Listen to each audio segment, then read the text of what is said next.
आपने कभी ना कभी फ्रूटी जरूर पी होगी। इसे बनाने वाली कंपनी पार्ले एग्रो। नाडिया चौहान जो पार्ले एग्रो ग्रुप की मार्केट ऑफिसर है, 2003 में नाडिया चौहान ने पार्ले एग्रो ग्रुप को ज्वाइन किया। 2003 में 300 करोड़ की कंपनी थी। आज पार्ले एग्रो 8,000 करोड़ रुपए की कंपनी है। पार्ले एग्रो ने फ्रूटी के अलावा एप्पल ड्रिंक, एपी फिज और पैकेज्ड ड्रिंकिंग वाटर बैली के जरिए कंपनी ने मार्केट में एक अलग ही जगह बनाई है। पार्ले ग्रुप की शुरुआत 1929 में मोहनलाल चौहान ने मुंबई के विले पार्ले में की थी। शुरुआत में कंपनी ब्रेड, बन, रस्क, टोस्ट जैसी बेकरी प्रोडक्ट बनाती थी। पार्ले कंपनी को सफलता 10 साल बाद मिली जब कंपनी ने बिस्किट बनाने का काम किया। पार्ले कंपनी को केवल ब्रिटिश आर्मी को सप्लाई करने का लाइसेंस मिला था। 1947 में जब देश आजाद हुआ तो उन्होंने स्वदेशी दावा अपनाया। लोगों को कहा, अब कहाँ विदेशी बिस्किट खा रहे हो, देसी बिस्किट खाओ, वो भी पार्ले ग्लूकोज वाले। उन्होंने इस तरह बेचना चालू किया और काफी पॉपुलर हुए। अब हम बात करते हैं पार्ले ग्रुप से पार्ले एग्रो कैसे बना। एप्पल ग्रुप के मोहनलाल चौहान के 5 बेटे थे। उनमें सबसे छोटे बेटे जयंतीलाल चौहान। जयंतीलाल चौहान ने पार्ले एग्रो नाम की अलग कंपनी बनाई जिसका ब्रांड है मैंगो फ्रूटी, जिसके बारे में आज हम बात करेंगे। 1984 में फ्रूटी को लॉन्च किया। लॉन्च करते ही फ्रूटी हिट हो गई। कैसे हिट हो गई? तो इसके बहुत सारे कारण थे। सबसे बड़ा कारण पैकेजिंग इनोवेशन। उस समय क्या सीन था आपको सबको याद है। कोल्ड ड्रिंक्स पीना है तो दुकान पर जाओ, कांच की बोतल लो, वहीं पियो और बोतल वापस करो। अगर आसपास दुकान वाला आपको जानता हो तो आपको बोतल घर ले जाने देगा, लेकिन अगले दिन कोल्ड ड्रिंक्स की खाली बोतल वापस देनी पड़ेगी। तो ये चीज थी। इन्होंने पहली बार पार्ले एग्रो की फर्स्ट कंपनी इन इंडिया को लॉन्च किया। टेट्रा पैक वो पहली बार इन्होंने लॉन्च किया तो वो ग्रीन पैकेट में लॉन्च किया था। तो पहले उनकी सक्सेस का राज क्या था? First movers advantage. कोई आजू बाजू बगल में कंपटीशन है ही नहीं। दूसरी सक्सेस का राज है उन्होंने प्रोडक्ट यूज किया। वो भारत का फेवरेट प्रोडक्ट है। आप मैंगो की ट्रॉफी लॉन्च कर देंगे तो मैंगो बाइट हिट हो जाएंगी। मैंगो इंडिया का फेवरेट जूस है और उसी फ्लेवर में लॉन्च किया। तीसरी सक्सेस उन्होंने बच्चों के लिए लॉन्च किया।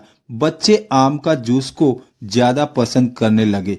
बच्चे माता पिता से जिद करने लगे तो उन्होंने सोचा कि आम का जूस मांग रहे हैं, वो भी हेल्दी भी है, तो माता पिता भी खुश और बच्चे भी खुश। तो इस तरह से प्रोडक्ट सक्सेसफुल हुआ।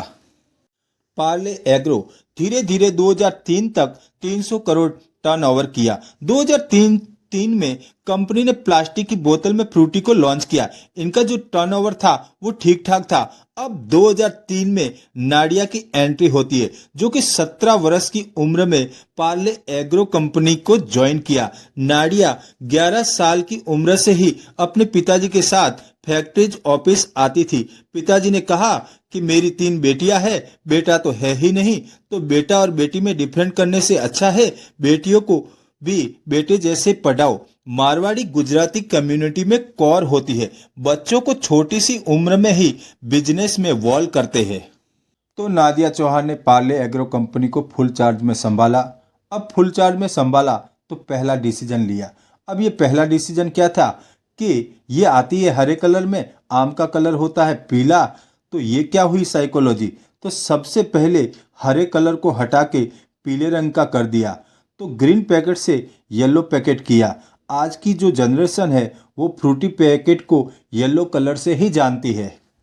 उसके बाद नादिया चौहान ने 2004 में लॉन्च किया छोटा समोसा पैक। समोसा पैकेट 2.5 रुपये में आता था। इसका लॉजिक था, इंडिया टच एंड फीलिंग का मार्केट है, पहले इस्तेमाल करेंगे फिर विश्वास करेंगे। तो लोगों को लगता है कि फ्रूटी की बड़ी बोतल लेना इससे तो अच्छा 2.5 रुपये में टेस्ट करके देख ले। प्लस जो लोग नहीं लेते थे वो भी 2.5 रुपये में क्या जाता है ले लेते हैं, आखिर देखे तो सही क्या चीज है। इससे ये फायदा हुआ कि जो रूरल एरिया है, जो ग्रामीण एरिया है, वहां इसकी डिमांड बढ़ गई। अब इन्होंने तीसरा मास्टरमाइंड लगाया कि हमने ये कहा था कि फ्रूटी बच्चों के लिए है या बच्चों की ड्रिंक है। अगर हमें फ्रूटी को और सेल बढ़ानी है तो फ्रूटी बच्चों की नहीं, बच्चे, युवा, बुढ़े, हर उम्र के लोगों की ड्रिंक बनाना पड़ेगा, तब जाके काम बनेगा। तो इन्होंने बच्चों से हर उम्र के लोगों तक फ्रूटी पहुंचाने के लिए अपनी इमेज को चेंज किया और मार्केटिंग की रणनीति अपनाई। तो इन्होंने सेलिब्रिटी को हायर किया, शाहरुख खान, आलिया भट्ट, अल्लू अर्जुन। अब यूथ में ये सेलिब्रिटी आने की वजह से उनकी अपील थी कि बड़े बड़े सेलिब्रिटी भी पीते हैं, तो ये मैसेज बाजार में पहुंचा दिया। धीरे धीरे फ्रूटी का टर्नओवर 300 करोड़ से 8,000 करोड़ पहुंचा। लेकिन अब एक नई समस्या आने लगी कि हमारी जो कंपनी पार्ले एग्रो का प्रोडक्ट फ्रूटी है, इसका 95% रेवेन्यू फ्रूटी से आ रहा है।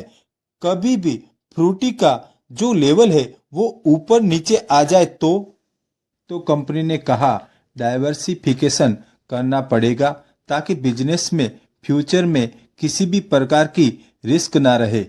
तो मैंगो पर दाव खेल लिया, अब खेलते हैं एप्पल पर। उन्होंने लॉन्च किया एपी फिज। अलग से बोतल डिजाइन की, अलग से टेस्ट था, पैकेजिंग उनका बहुत ही अच्छा था और यूनिक था।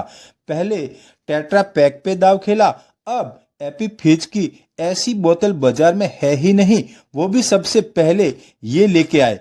तो पैकेजिंग पर इनकी पकड़ है। तो एपी फिज की अलग से मार्केटिंग की, अलग से टेस्ट था, बाजार में कंपटीशन था ही नहीं, तो ये भी प्रोडक्ट हिट हो गया। जो दूसरा प्रोडक्ट लॉन्च किया खुद का वाटर बेली नाम से, वो भी हिट हो गया। तो टोटल पार्ले एग्रो की जो सेल है आती है फ्रूटी की 95% घटकर 48% पर आ गई। बाकी प्रोडक्ट की सेल 52% हो गई।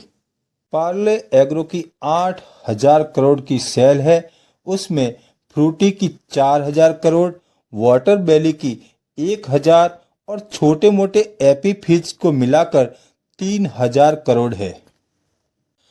All over Frooti case study से हमें 3 लेसन सीखने को मिलते हैं। ये 3 लेसन क्या है, आइए हम जानते हैं।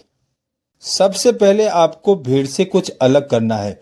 वो अलग किसी भी टर्म से हो सकता है, चाहे प्रोडक्ट की क्वालिटी करो या प्रोडक्ट की पैकेजिंग। इन्होंने टेट्रा पैक कर दिया, वही सबसे बड़ी बात है। डाइवर्सिफिकेशन का ध्यान रखो। किसी भी एक प्रोडक्ट, किसी भी एक कस्टमर, किसी भी एक वेंडर पर ओवर डिफिशियंसी नहीं रहनी चाहिए। अगर आप चाहते हो कि एक प्रोडक्ट को बड़े लेवल पर बढ़ाना है या ले जाना है, तो उसे सीमित मत रखो। आपको प्रोडक्ट बढ़ाना है तो बच्चों के लिए एक प्रोडक्ट, यूथ के लिए एक प्रोडक्ट, जन सामान्य के लिए एक प्रोडक्ट, या फिर इसी प्रोडक्ट को अलग अलग कैटेगरी में प्रचारित करें।